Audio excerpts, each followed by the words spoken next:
Welcome to my channel, John Giray TV. Please subscribe. Kaibigan, ito na yung ating low carb rice cooker, ano? So susubukan natin magsaing ngayon ng dalawang takal, no? Dalawang takal ng rice. Ayan, no?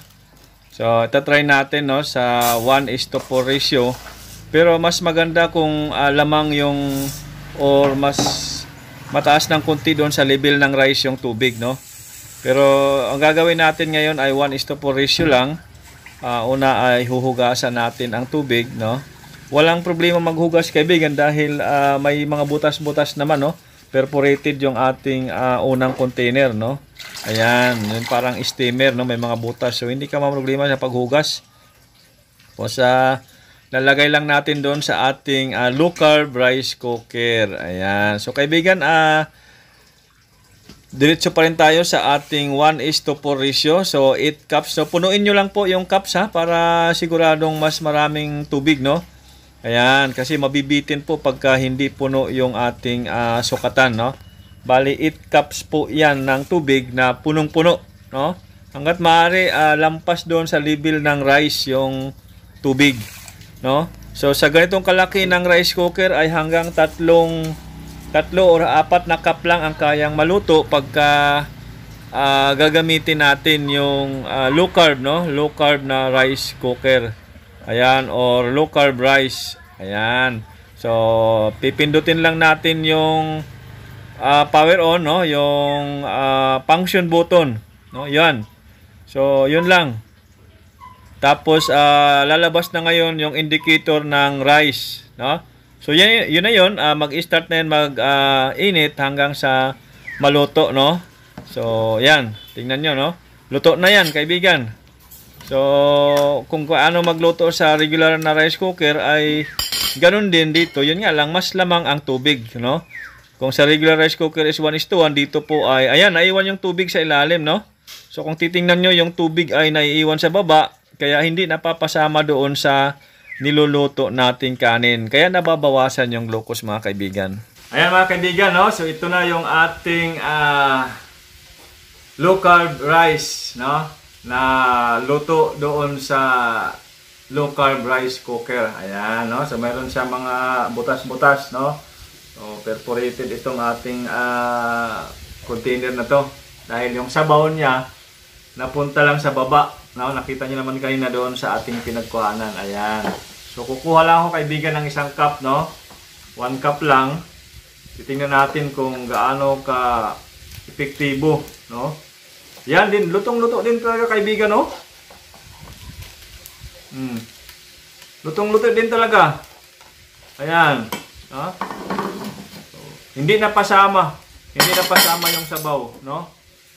Lutong-luto din talaga, kaibigan, no? Hindi napasama ang sabaw doon sa ating sinaing sa low carb rice cooker, okay? Pero bago ko kainin, mga kaibigan, ay susukatin ko muna ang aking blood sugar para malaman natin mamaya kung talagang hindi masyadong mag-shoot up ang ating glucose, okay? So ito na.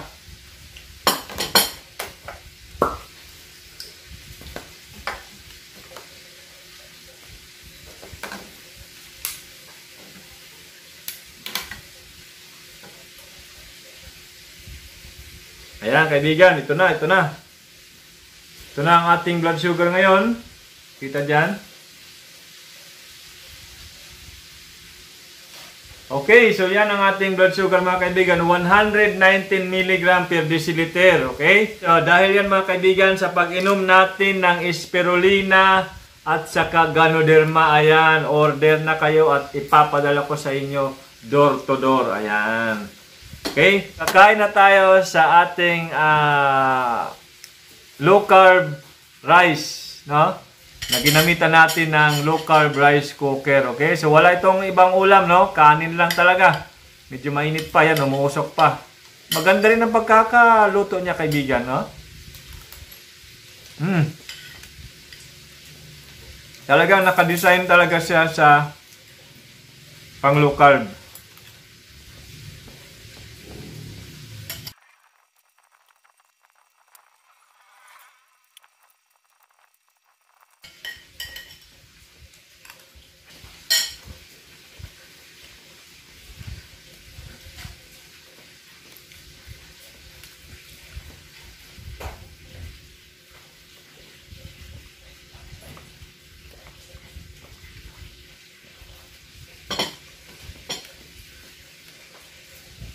Ayan mga kaibigan, no? Natapos tayo kumain ng ating low carb rice na niluto natin sa low carb rice cooker.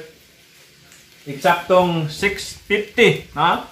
6:50 ng gabi. Mamayang 7:20 ay susukatin natin ang ating blood sugar kung talagang nakakatulong yung paggamit natin ng low carb rice cooker. Ayan, no? So pag nagluto ka kaibigan, yung 3 cup lang ang kasya nito kaibigan. 3 cup na rice, no?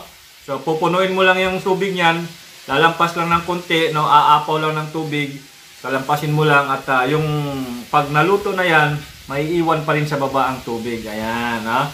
So ganun yung mechanism niya. Hindi napapasama yung tubig doon sa kanin. Kaya nababawasan ng konti kahit papano yung kanyang carbohydrate content.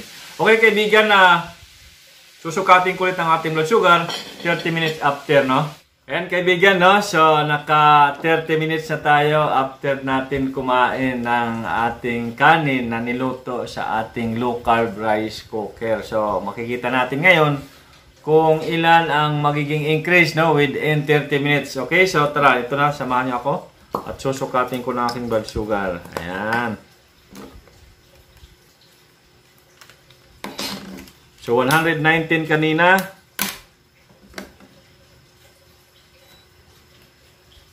Ito na ang ating blood sugar ngayon. From 119, 1 cup na kayo. Nakikita dyan. Ayan. So, ilan kaya? 169 mga kaibigan. 169 minus 119. 50 lang mga kaibigan. No? So, malaki ang nabawas. Ayan. No? So, napatunayan natin mga kaibigan, 119 ang sugar ko kanina. No? So, 169. So, 50 mg per deciliter lang ang increase compared sa regular na walang, hindi ginamitan na umaabot sa 80. No? In 30 minutes, umaabot sa 80.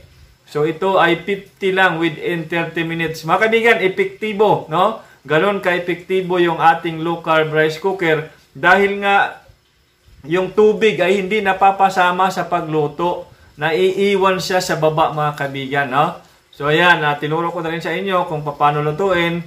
Sundan nyo na lang. At kung gusto nyo maabil yung ganyang product mga kaibigan, nandyan sa description ilalagay ko. So ayan mga kaibigan, salamat sa inyong suporta at patuloy na panonood sa ating channel.